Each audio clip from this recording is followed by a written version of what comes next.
Guys, welcome to Ate She Vlog. So for today's vlog guys, ayan, wala pa akong kagigising lang namin guys, nagluluto ako ng champurrado. Hi ka.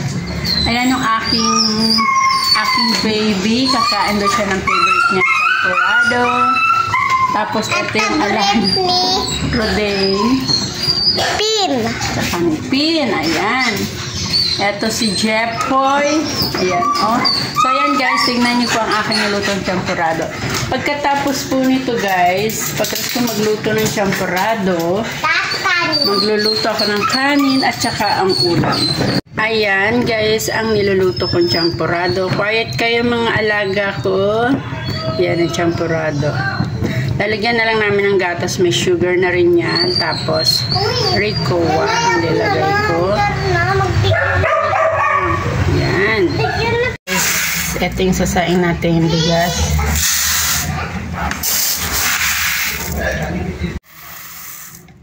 Guys, ang aking daily routine kapag ako ay mag-day off.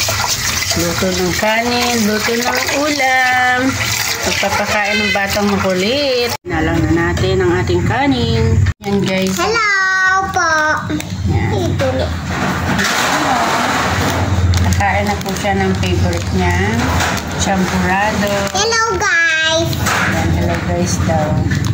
Anong pangalan mo, bata? Oo nga pala si Rodaine Samira Tabunga. Asan yung mami mo? Andun po sa Japan. Yan, kaya kami muna po ang nag-aalaga sa kanya. Yan, mabait naman siyang alagaan. Ano, dungis-dungis pa ng mukha kasi hindi pa naliligo. So ngayon pala nakain ako. Anong kain mo? Kain po tayo. Sumain po. Bigas kasi nilagay ni nanay. Kaya ano. Bigas. Favorite ko kasi to. Yan, favorite mo yan? Apa. Kasi nga po, kaya ako nagpaluto kasi ang sarap po. Tignan mo. Subo na. Mainit pa. Ayan guys, kakain na siya. Oh. Sarap. Sarap luto ni nanay. Sarap daw guys. Ubusin mo yan ha. Sarap. Okay. Kain lang habang magluluto ako ha. Walang makulit ha. Pero sa aso kasi ayoko na. Kaya naubos ko na. Naubos ko na sa plato. Hindi ka na ng tubig.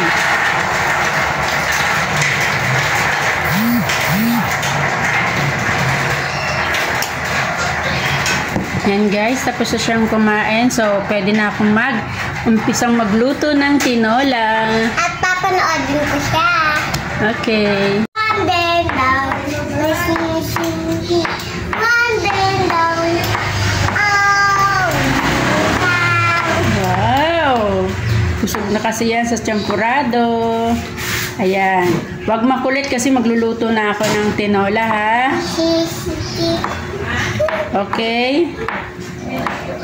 Ayan, at maglagay naman tayo ng mantika para sa ating tinolang manok. Tinang maraming luya para hindi malangsang ating chicken. At nagisa na natin ang ating luya. Sunod natin ang ating bawang. Ay, ang ating sibuyas guys. Ayan. Wala pala tayong paminta guys. Bibili na naman ako sa tindahan. Malapit na naman yung tindahan dito. Hindi kagaya doon sa work ko. Gusto para 30 minutes bago ka makauwi sa bahay. Ayan. Saka sa Milan kasi guys, medyo malayo ang tindahan. Kaya, kung wala sangkap, wala na talaga. Wala nang chance makabili. Dito kasi tabi-tabi lang yung tindahan. So, ilalagay na natin yung manok guys. At kalahating kilo guys yan. Kasi, yan naman, marami kami dito sa bahay. Isang kainan hanggang hapon na po yan. At nakabili agad ako ng paminta. Mix. Parang igisa-gisa ko muna siya bago ko isabay na rin yung papaya para sabay sa pagkulo yung papaya natin. Tayo ng asin habang ginigisa-gisa pa natin para manuot yung lasa sa ating manok.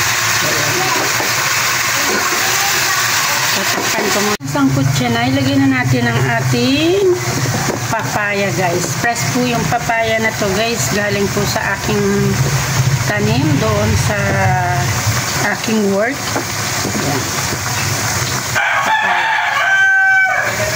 From farm to table.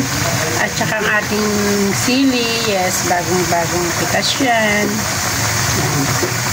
Lalagyan na natin ng mga pangpalasa yan, guys. Para isang tuluan yan. O, diba, guys? Parang probinsya dito sa amin. May huni pa ng manok. Tulaok ng manok.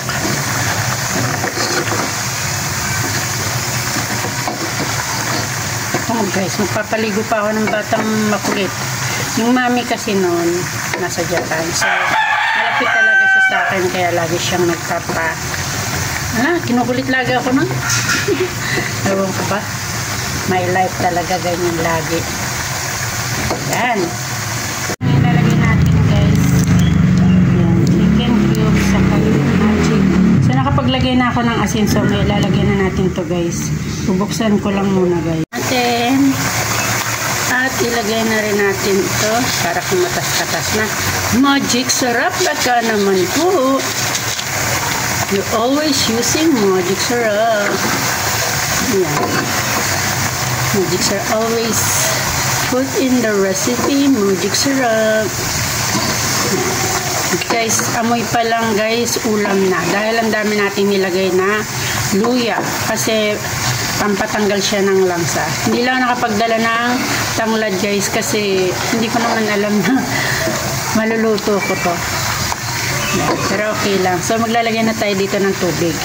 At pagkatapos ito, guys, meron na tayo. Magpapaligo naman ako sa batang makulit. So, maglalagay na tayo dito ng tubig. Yan. Guys, kulong-kulo na to. Luto na rin siya. Yan. Yan. Ito na, guys. Ilagay na natin ang ating sili. Tapos i-off na natin siya, guys. Yan. Ayan na natin. At ready na yung kakain ng mga ating bisita. At luto na rin ang ating kanin, guys. Oo. Hanggang hapon na yan, kaya marami. Para tipid tayo sa gaas. Yan. So, yan. Thank you for watching, guys. At ako'y maglalaba pa. Mamaya na ako kakain kasi nagchampurado ako. Yan na nga, guys. Nakaluto na tayo ng tinola, champurado at kanin. So, ready na po silang kumain. Ako po yung yaya dito. So, ayun yung alaga ko. Papaliguan ko pa siya at lalaban ko yung mga damit niya para malaban na rin yung damit niya. At kumain na rin yun ng champurado. So, ayan, guys, maraming salamat po sa pagbisita sa aking channel. At kung bago ka pa lang po sa aking channel, don't forget to like, share, and subscribe, guys. Para po sa aking mga stray dog. Para po makatuloy na po ako ng bigas nila tsaka ng masarap na ulam. Yan po. Thank you for watching. Magandang buhay.